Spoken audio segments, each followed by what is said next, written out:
Shalom Mishpaka. I'm going to be starting my series of fossilized customs. I'm very happy to read this for you guys. It's a lot of research that Lou White did. His research spans from 1983 to 2015. This is Lou. Oh, Roscoe! Okay. And this is the pagan origins of popular customs. The beast is unveiled. The magisterium, a teaching authority to be obeyed. 4 months after meeting the head of the world order, the most powerful of the world's nobility was assassinated. The Jesuit Illuminati operates under many names and fronts to achieve its goals. It hides its activity in plain sight, yet is not perceived. In the center of this photo is the fulcrum of all authority and power of the world order, hidden in plain view. It is the Jesuit Illuminati, aka the Beast. Posing as a religious institution, the reign of Babel hides beneath a disguise. And this is a picture of JFK, who was assassinated shortly after this. And he is with the Black Pope, which is the Jesuit general, and Paul the Sixth.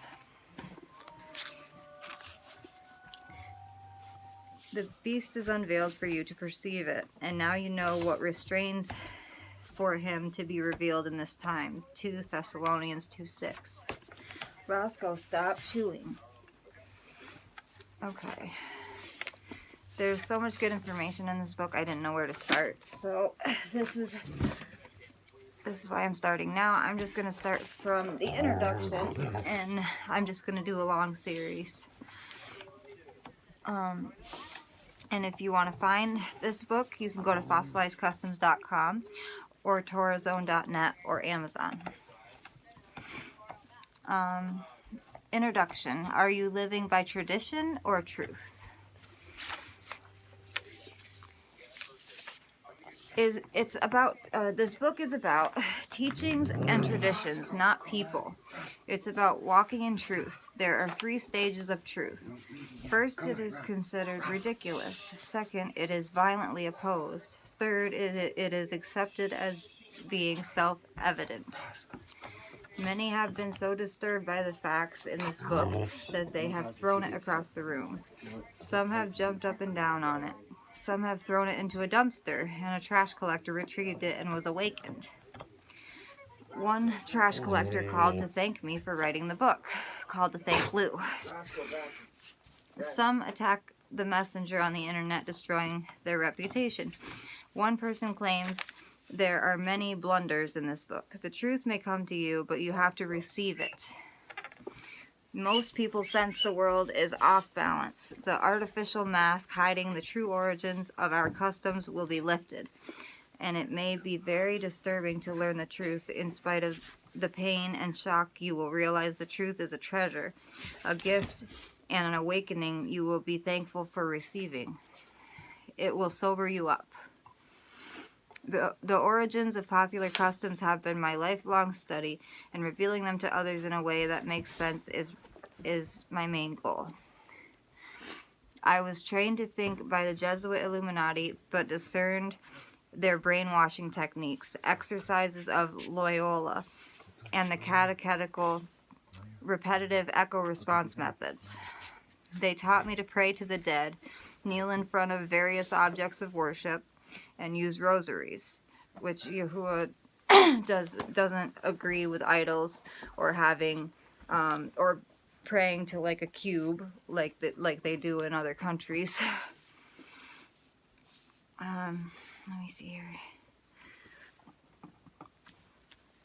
Prayers to the dead is necromancy, but I didn't know at the time. The end justifies the means. Sounded tyrannical and cruel.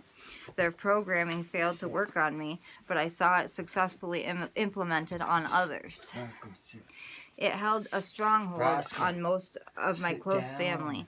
When I asked questions, the Jesuits had prepared unfulfilling answers. I wanted to know the answer to why about everything, including why they were doing what they were doing, why they dressed the way they did, and why they trusted in their rituals and echelons of rank. What's going on? After spending all the years of my youth in this intense brainwashing and programming, I escaped to the U.S. Air Force, breaking the spell. World Order of the Beast. The Jesuits openly explained how the world system's power structure is organized since Babel. The world has been organized in this beast system or order. It is a highly ordered teaching authority controlling and wielding power over the commoners, which is most of us. You keep up right here, okay? Okay, baby. You're not going outside, right? No, I'm not. Love you. I love you guys. All right.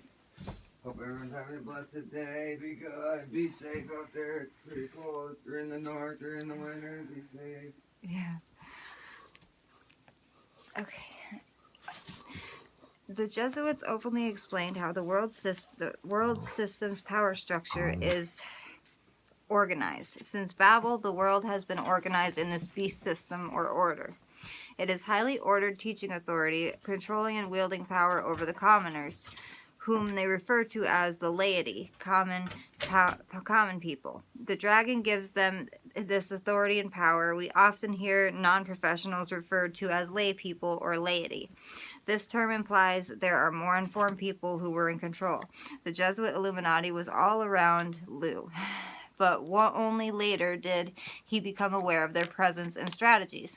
The only organized teaching authorities they recognized is theirs. All others were evil. Theirs was the only means to attain or earn heaven, and the other teaching authorities had to be opposed and totally eliminated. The Jesuits are a military order. This militia, or a totalitarian organized government, posing as a religious institution. Its greatest operation is the United Nations. This is a foreign power entrenched on the sovereign soil of the United States. It is a foothold that so far remains unrecognized. Roscoe, don't. Bad boy. No. The three estates of the world order are the way the dragon controls us. Number 1, the clergy. Number 2, the nobility or the government. Number 3, the commoners or laity, the people, living out in the sticks, woodland dwellers having quaint superstitions. The Latin term pagus, forest dweller, became our modern word pagan. They had a reputation for holding to primitive beliefs, so the term pagus was highly derogatory. This book will change everything with the truth. The ignorance of the pagans, Latin pagus, was exploited in the past. Only now they are called lay people, being the ignorant masses. After the printing press was invented in the early 15th century, the media slowly became what is referred to as a fourth estate. It became a powerful authority and attempts to control information. The teaching authority of the clergy is constantly being exposed and challenged by the truth. The collision between truth and tradition is on display every day in the media. Believing mysterious traditions? Much of the information presented here will be new and shocking to most readers. Anything in this book can be easily verified, and I encourage you to do your own research on your own. You will have facts you can prove rather than continue in ignorance and live like a pagus with mysterious traditions and quaint superstitions. Try to be objective and not filter the facts through previous programming you've chosen to believe. Understand that you have been programmed to a greater extent than you realize. No one alive today is responsible for all the pagan behavior we see all around us. There are dozens of excuses for maintaining the status quo, but once the truth is available to the average person, hiding behind lies invented by men long dead is pointless. The distortions of the truth occurred because pagan religious practices became mixed into it, and the bride, wife of the Creator, was attacked along with the covenant, a marriage. The Inquisition burned and tortured millions of people to death for having just come in contact with only a tiny speck of truth. The true roots of our faith are Hebraic and are based on Torah. Our Hebrew roots. The roots of our faith aren't Greek or Roman, they are Hebrew. The Mashiach, or Messiah, is the mediator of the covenant, which is the Torah written on our hearts. If we turn to the left or turn to the right, we must listen to the voice of our teacher, who is saying, "This is the way, walk in it. The Torah is the narrow way, and few find it. He who answers before listening, that is his folly and his shame." Proverbs 18:13. In this book, you'll discover the true origins of many cherished customs. They originated from Babylonian sun worship, the sun in the sky. Or, what was his name? From Egypt.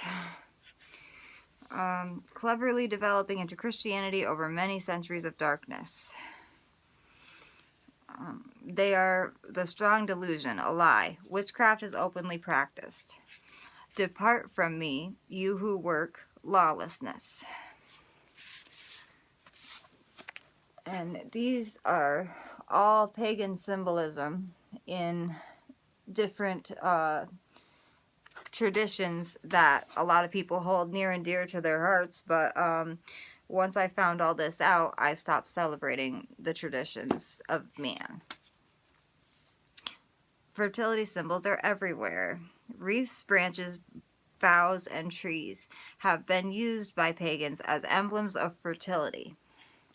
Used to decorate during the winter solstice, thought of as the rebirth of the sun, S-U-N, sun. The tree was an Asherah altar representing a phallus, testicles, balls, and semen, the tinsel. The wreath represents the female genitalia after giving birth. In Babylonian mythology, Nimrod, that was the name I was thinking of, Nimrod, the sun god, had died and become the sun, worshipped as Baal, the Lord. Other cultures imitated this with other names such as Marduk, Mithras, Moloch, Ahura Mazda, Got, Aton, and Dagon. Later, the tree became the Canaanites' image of Asherah and was carried into the nations by the 10 scattered tribes of Yasharal, or Israel. The Samaritans. They're literally everywhere. The scariest day in all history is ahead, the day the earth is harvested by reapers. See you all, or Joel chapter 2 in the BYNB scriptures. The first thing that will go through your mind when you see the fire consume people around you, you may say, "Why didn't I do more to reach them with the truth so this may not have happened to them?" See 2 Peter 3:7, Zechariah 14, and Matthew 3:12. This is what Yahuwah Zabaoth says. In those days, 10 men from all languages and nations will take firm hold on one Yehudi by the hem of his robe and say, "Let us go with you because we have heard that Elohim is with you." Elohim is the word for what is commonly used traditionally, God, but that's not it. It's Elohim or Yahuwah. You are okay. Hem or tzitzit or tassels. And that was from Zechariah 8:23. You all, or Joel chapter 2, describes the reapers as they take the weeds out first. Those who are sealed at the time this takes place will witness the most incredible day in all of history. Brothers, children of Abraham, and you Elohim fearing Gentiles, it is to us that this message of salvation has been sent. Acts 13:26. The word God was used by translators in place of the Hebrew word Elohim, Al-Alua, Allah, meaning lofty, mighty, upward, or high one. The Arabic language is primarily unaltered Hebrew. Their use of the word Allah is not a name, it's a pronoun. We should be very aware that Allah is not our Allah, because our Allah is love.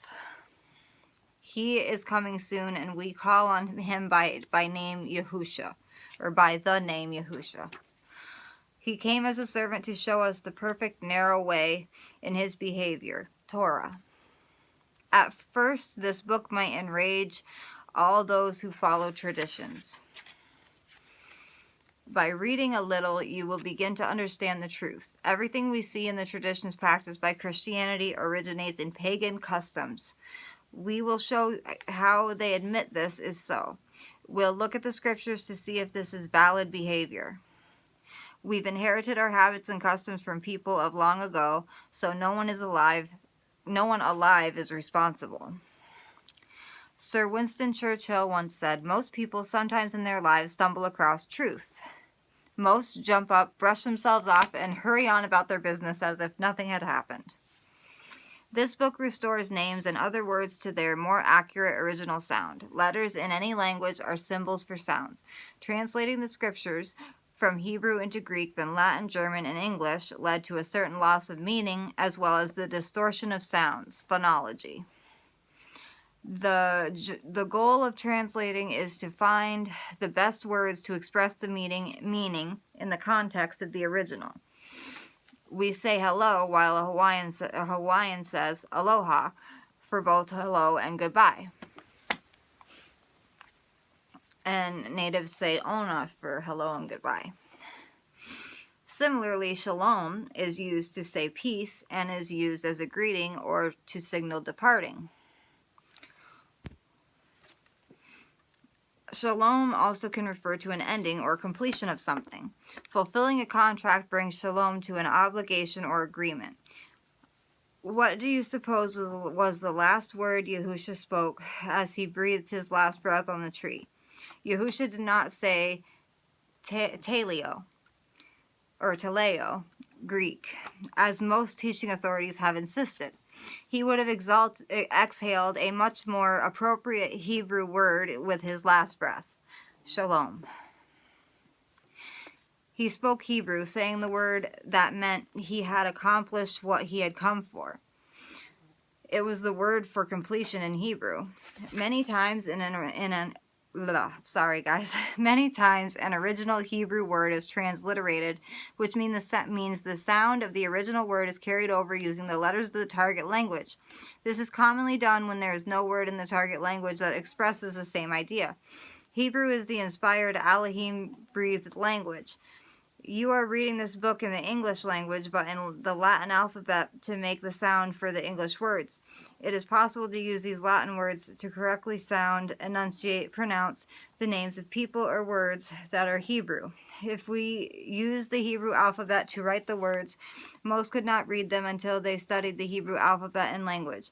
The Greek alphabet is incapable of transliterating the sound of the Mashiach or the Messiah's name, but the Latin alphabet is able to do so. Later, we'll carefully investigate the name. Yasharal's PM, Benjamin Netanyahu, has a Hebrew name that has been properly transliterated into our Latin letters. You are reading them now. In his own ears, he can hear his name perfectly pronounced by people who speak any language. His name also has a meaning, but it would be improper to translate his name, since what his name means is not his name. Your name retains the same sound out of the mouth of people of any language. If you make a friend with someone from Taiwan, they do their best to pronounce your name as closely as they can to accurately address you as you are accustomed to hearing it. Distortions of people's names have occurred, and we will attempt to restore them to their closest originals in this book. Noah was really Noach, or Noach, having a K sound at the end of it. His son's name, Shem, means name. Noach may have named him this as a reminder of the name of the Creator, which you will discover in this book. The word Semites is derived from Shem's descendants, the people who bear the Creator's name, as referred to at Daniel 9:19. The sh sound was lost because Greek has no such sound. The more correct word is Shemites. We inherited little errors here and there. Wouldn't it be great to be able to hear how the Mashiach's name really sounded? One thing is certain, it wouldn't be a Greek name. Building on truth or lies. Let's imagine you were 1,000 feet in the air, standing on the high steel framework of a new skyscraper being built. You are supported by each of the steel girders below you and the massive concrete foundation resting on the bedrock of the earth. Your primary concern at this point is your safety. The girders above and below you must each be riveted securely to one another. If even one girder is jammed in with no rivets, the whole structure could fall at any moment. Any girder with no rivets is like a lie, because you put your trust in it as if it were the truth. The only way to know if each girder is true is to closely examine each one. To appear to be a part of the structure is not enough in itself, because you place your trust in every girder below you are believing they are true. Doctrines of men, rejecting the authority of the word. Indulgences, Trinity, transubstantiation, prayers to the dead, image worship, replace name, purgatory, Sunday or Sunday worship, apostolic succession. And that is the picture for that. This book will shake, inspect, and test some frameworks for lies. If you are on a firm foundation and framework built on 100% truth, you dwell in safety. If this book can show you some girders that have no rivets, exposing deceptions as the lies they really are, then you would be wise to reevaluate remaining where you are. For with which wisdom comes much sorrow. The more knowledge, the more grief. Ecclesiastes 1:18. It would be senseless to defend the safety of a building you knew had missing or no rivets, and it would be extremely hazardous to remain there. You would warn anyone who even went near it. Why? Because of love. Your concern for others, Your concern for others can become even greater than self-preservation, placing the needs of others above your own. My husband does that every day. He cares so much about other people that he doesn't care if his back hurts every day. He's helping people. Or he helps me and he helps our family. And I appreciate him more than he knows.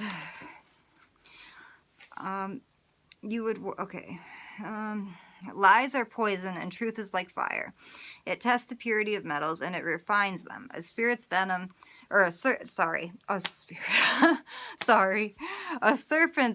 has poisoned the whole world by causing them to drink tradition rather than drink truth. This book is intended to inform you and make you aware. And when you become aware, you will mourn. This book has angered many people. Eventually, they woke up and have written or called to say how they appreciate being awake. Yahusha is the one who has revealed his redemption plan. Appointed times, signals, shadows of things coming. Even the stork in the sky knows her appointed times, and a turtle dove and a swallow and a thrush observe the time of their coming. But my people do not know the ordinance of Yahuwah. Jeremiah or Yirmiyahu 8:7. The people had stopped observing the appointed times, Moedim, and instead observed the festivals of the Gentiles. Yirmiyahu 7-10. Seek Yahuwah, all you humble of the land, you who do what he commands. Seek righteousness, seek humility. Perhaps you will be sheltered on the day of Yahuwah's anger or Yahuwah's wrath. Zephaniah 2:3. The renewed covenant. I will give you a new heart and put a new spirit in you. I will remove from you your heart of stone and give you a heart of flesh, and I will put my spirit in you and move you to follow my decrees and be careful to keep my laws. Ezekiel or Ezekiel 36:26 and 27. Book hypothesis. Due to compromise, syncretism, ignorance, confusion, and the intentional deceit of humanity by fallen spatial beings, Babel's mythological culture, the reign of the beast, has assimilated into the lives of every person on earth. Unknowingly, humanity has embraced ancient Babel's customs of Mazaroth worship, fertility, and child sacrifice. The customs were reinvented to have different meanings. Recently, we've just seen this with the Balenciaga scandal. And we found out that the Karen company that owns Balenciaga and Gucci, and there was a few people that were working with Balenciaga that I believe they had the company Reebok or Nike. So these are a lot of popular brands and that are hidden underneath child sacrifice and child harm. These people are no good, and they don't care what anybody thinks, and that's obvious to me because Balenciaga put out a video the other day on YouTube that wouldn't allow comments that said happy holidays and whatever else. So they feel like they've done nothing wrong, and they believe by telling us that they're blatantly putting it out there that they are doing bad things to children, and if you still want to buy their products after that, then they don't think they're in the wrong because they've shown us what they do.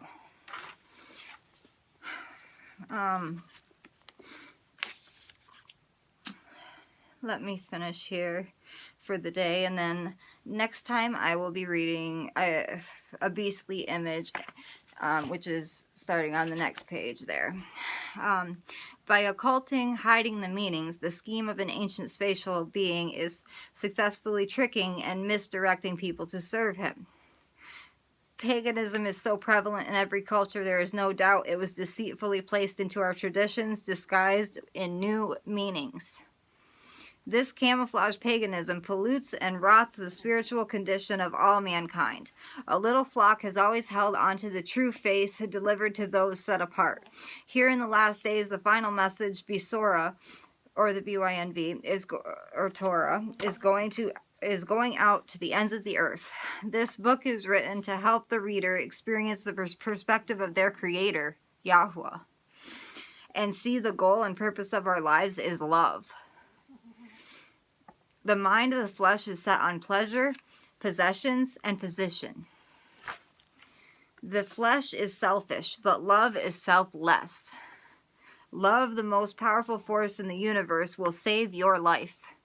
Love created you to become loving. Okay. And next time I will be reading, I told you, The Beastly Image, A War Against the Covenant, Tradition, Religion or Truth, Reality. And I'll be reading about the book's purpose, The Conspiracy is Organized, and Anti-Law Teachers. I'm praise Yah that my phone has not cut me off on this video yet. I am very happy to read this book to you guys because it's very eye-opening, and the research Lou White has done and put in this book is beyond what I could have researched. And I've been researching stuff on the Illuminati since I was like 13, 14 years old. Like, I've always been pretty awake, but I didn't wake up to the truth of our creator, Yahuwah, until about 4 years ago when my grandma passed away. And that's why in my community posts I put pictures of my grandma and my grandpa up. My grandpa died, I think it was about 7-8 years ago, or had to be 9-10 years ago now. It's been a long time, but they were like my parents. Bells is sleeping, but trying to sleep anyway.